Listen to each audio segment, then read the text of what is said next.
Alô, alô, nação rubro-negra, está no ar a primeira edição do programa do Mister Mengão, o seu telejornal com as notícias do Flamengo.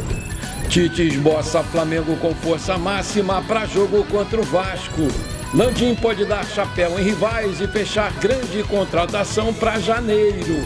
Em fim de contrato no Flamengo, Gabigol não negocia com o Corinthians.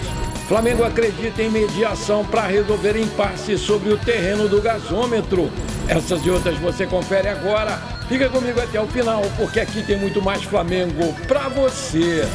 Olá, muito bom dia. Hoje tem festa, hoje tem Mengão em campo. O elenco do Flamengo finalizou a sua preparação para o jogo contra o Vasco pelo Brasileirão, hoje às 18h30, horário de Brasília, aqui no Maracanã.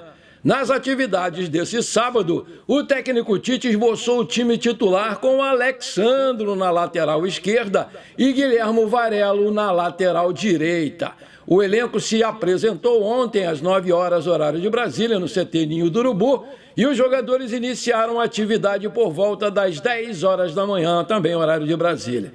Em relação ao time que enfrentou o Bahia, o lateral uruguaio Varela entra na vaga do Wesley no lado direito.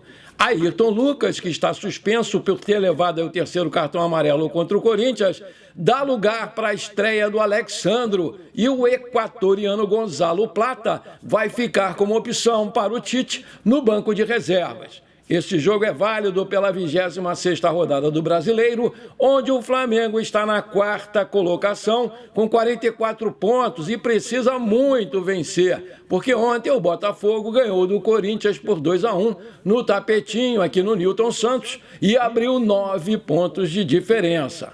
Provável escalação do Flamengo vai ser Rossi, Varela, Fabrício, Bruno, Léo Pereira e Alexandro, Léo Ortiz, Pulgar, Gerson e Arrascaeta, Luiz Araújo e Bruno Henrique, o técnico é o Tite.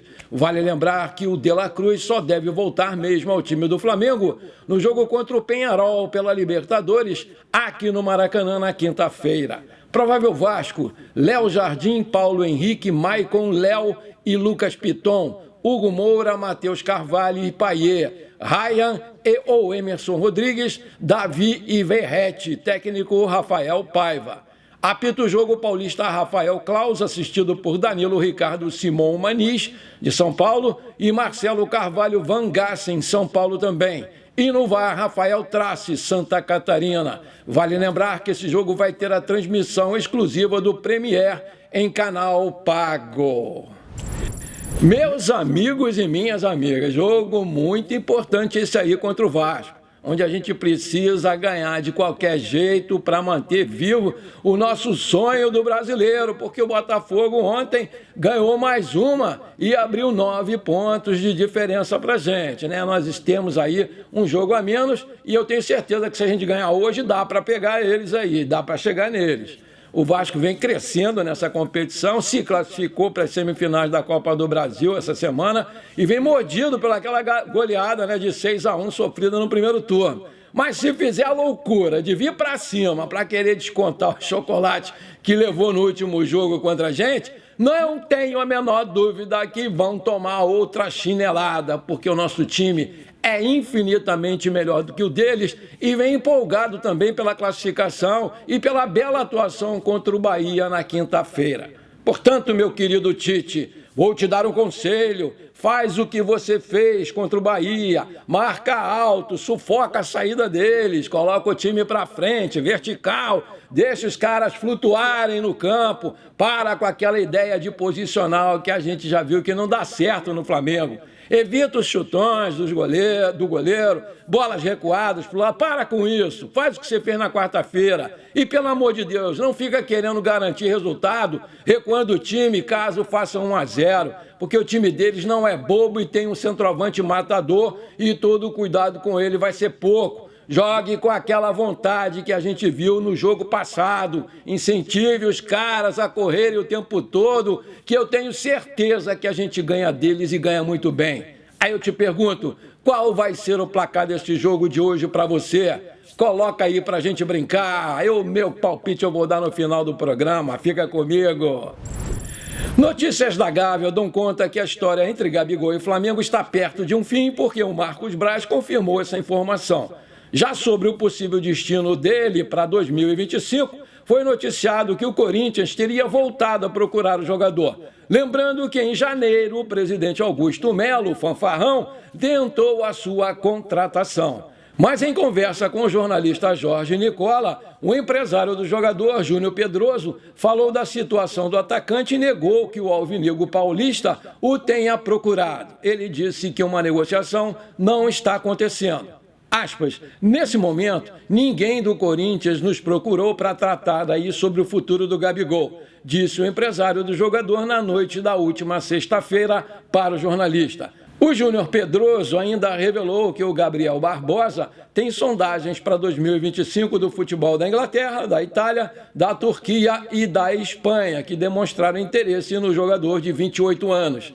Mas a tendência é que ele siga aqui no futebol brasileiro, apesar do futuro ainda ser uma incógnita. Também aconteceram conversas com o Palmeiras, mas nenhum pré-contrato foi assinado.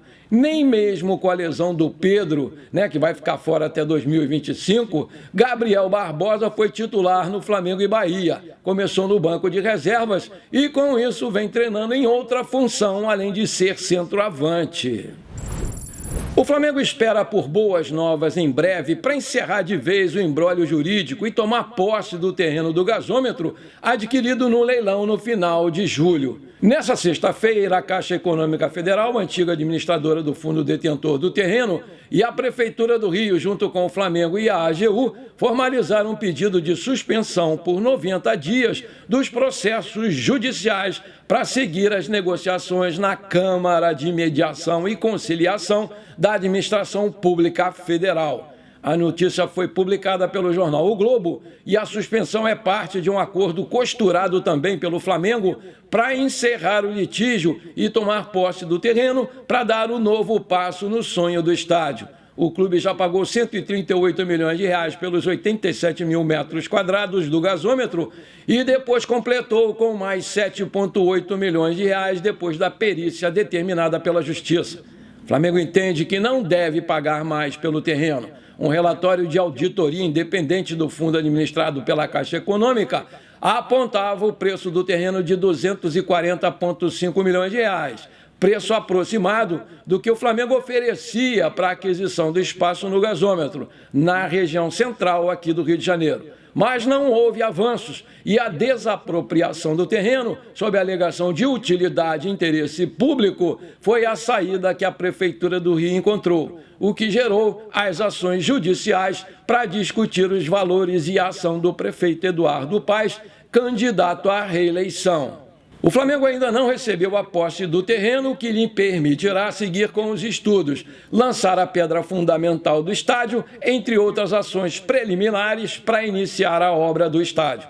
A 8ª Vara da Fazenda Pública da Comarca do Rio de Janeiro, onde ocorreu o processo, homologou a venda, mas declinou da competência para emitir a emissão de posse e passou a ação para a Justiça Federal, onde a Caixa Econômica Federal, a administradora do fundo, e a União Federal contestavam a legalidade do leilão. Vamos aguardar aí as cenas dos próximos capítulos. Gonzalo Plata vai fazer a sua estreia hoje e mandou um recado para a nação. Produção, coloca aí a mensagem do equatoriano. Muito feliz. Agora sei que estou já só dia de poder estrelar como jogador de Flamengo, então siento que va a ser un día muy especial para mí, para mi familia que va a estar allí en la torcida también apoyándome. Y nada, pienso que también jugar allí en un Maracaná con un estadio muy cheio allí, la verdad es que va a ser un día increíble para mí. Entonces pienso que ahora eso, enfocarme en hacer un buen trabajo para el equipo, ayudar en todo lo que más pueda y esperemos que podamos sacar los 3 puntos mañana. Sí, los jugadores, la verdad que me acogieron muy bien aquí en el equipo, me están haciendo sentir como si estuviera en mi casa, como si estuviera en mi país, entonces eso me ayuda mucho aquí en Brasil. Falo con muchos aquí ya, siempre estoy con Alcaraz porque somos nuevos aquí, mas todo el equipo nos ayudó, nos acogió muy bien, entonces ahora estamos muy felices, muy contentos y nada, vi el juego con Bahía y la verdad es que ya el ambiente allí no estadio es increíble, entonces pienso que el día de mañana va a ser mucho más, entonces ya desde ahora estoy con mucho nervios, pero eso es muy normal y pienso que al equipo voy a ayudar en lo que más pueda, sea de derecha, que es donde más juego, y si te me pone en otro lugar, tengo que jugar también. Vai com todo? Con todo. O cara tá, Firme. o cara tá bem no português, hein? Bien. Sí, mi portugués está bien. Ainda sei coisas de Portugal. Bom, se você está curtindo o meu trabalho, então manda abraço agora no like para fortalecer o nosso canal. E se você ainda não é inscrito, bora lá, me dá esse prazer. Aperta o botão inscrever-se, aperta o sininho ali, pronto, simples assim. Muito obrigado. A janela de transferências está fechada, mas o Flamengo já analisa o mercado da bola de olho em 2025. E um volante muito bom de bola entra no radar. Atualmente, o Flamengo vem utilizando o zagueiro Léo Ortiz como volante. E outras opções no setor são o Alan, o Eric Pulgar e o garoto agora Everton Araújo, que corre por fora. Para a próxima temporada, um reforço de peso pode chegar. O Pulgar ainda é um homem de confiança do Tite e alinha a sua renovação com o Flamengo. Ele receberia no novo contrato R$750 mil mensais, como noticiou a página do Bola VIP Flamengo. Porém, Pulgar caiu de rendimento e o Léo Ortiz virou opção no meio de campo do Flamengo. Com isso, o nome do volante Arthur entrou no noticiário do Flamengo e o Landim pode aplicar um chapéu nos seus adversários. O Arthur foi revelado pelo Grêmio e foi convocado pelo Tite em diversas oportunidades para a seleção brasileira. O volante pode deixar a Juventus da Itália em janeiro e o Flamengo é um dos interessados, segundo o jornal Corriere dello Sport. O Arthur surgiu no Grêmio, onde ganhou a Libertadores de 2017. No futebol europeu, ele passou pelo Barcelona da Espanha, pelo Liverpool da Inglaterra, Fiorentina da Itália, além da Juventus também da Itália. Porém, o jogador não conseguiu se destacar em nenhuma equipe e tem contrato com a velha senhora até 2026. A Juventus deve negociar o jogador em janeiro, quando abre a janela de transferências europeia. Segundo o jornal Corriere dello Sport, o Flamengo disputa a contratação com Corinthians, Grêmio e Palmeiras. A reportagem explicou que o agente busca clubes ainda na Europa, mas uma volta ao Brasil não é descartada. Já sobre outros assuntos no Clube da Gávea, o presidente Rodolfo Landim esteve perto de negociar 80% do meia Matheus Gonçalves por R$14 milhões. É isso mesmo, né? Quando eu li a notícia, eu também achei que a moeda estava errada, porque para mim era 14 milhões de euros, mas era 14 milhões de reais mesmo. O time é o Krasnodar da Rússia, mas o negócio ainda bem que melou. A janela russa fechou no dia 12 de setembro e não deu tempo do negócio ser fechado. Aí eu te pergunto, você acha uma boa vinda do Arthur para o Flamengo? Coloca aí! Bom, por enquanto foi isso. Espero que você tenha gostado do nosso programa. Muito obrigado por você ter ficado comigo até aqui. Um forte abraço. Não esquece de compartilhar com seus amigos e parentes flamenguistas para a gente crescer o nosso canal. Eu conto muito com você. Bora lá ser feliz. Pra cima deles hoje, Mengão, 2-1, tá bom!